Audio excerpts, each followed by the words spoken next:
We are not only human beings, we are human doings. Mankind loves action. When we marry, we say, "I do." In sports, we say, "Just do it." Even our beverages do the do. But there is no more tragic phrase than, "There's nothing I can do." Not said by a doctor, but when said with soul-searching honesty about ourselves.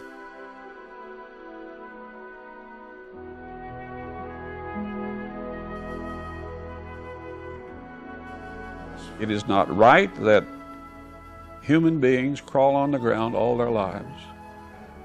Through no fault of their own, they got polio, which they didn't ask for. They stepped on a landmine, which they didn't plant. They were in an accident, which they didn't cause. These people who can't walk have no future. They have no life. They're scorned by society. If they go out, they're spit upon, they're kicked, and they just don't have a life. I was a missionary in Africa 33 years. The last 10 years in the Congo, we counted over 5,000 people around us couldn't walk, and they were all out in the dirt where a wheelchair couldn't go. And we thought, the least of these that Jesus talked about, we ought to be doing something about that.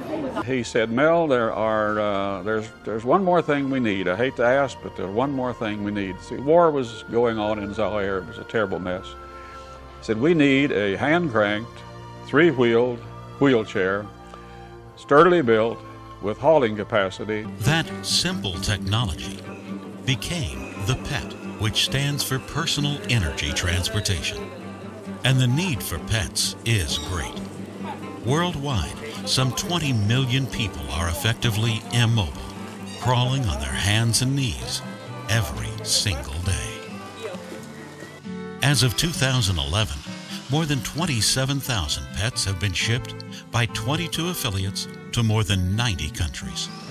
The pets are built by volunteers and are given free of charge to those most in need in areas outside the U.S. Our goal in PET is to provide appropriate, and underline that word appropriate, mobility. So that's why we are not stopping with the crank pet. We go to the pull pet. We have the child-sized pet.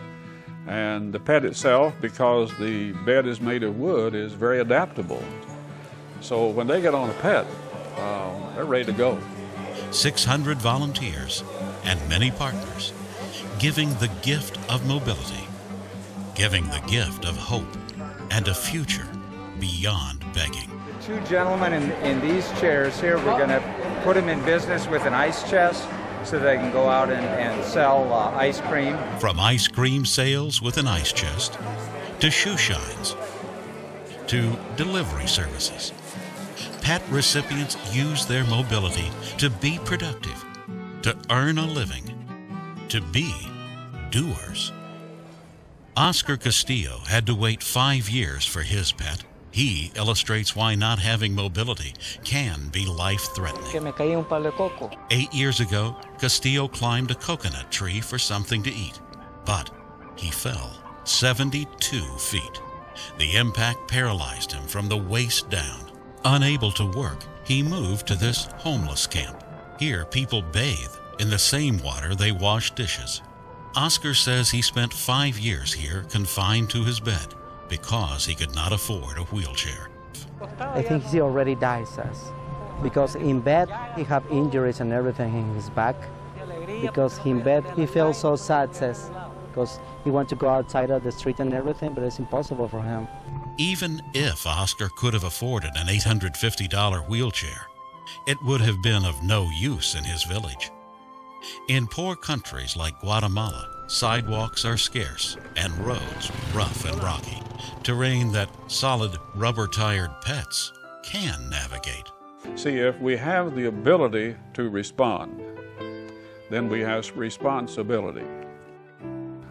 Do all the good you can, to all the people you can, wherever you find them, whenever you can, with whatever you have, as long as you live.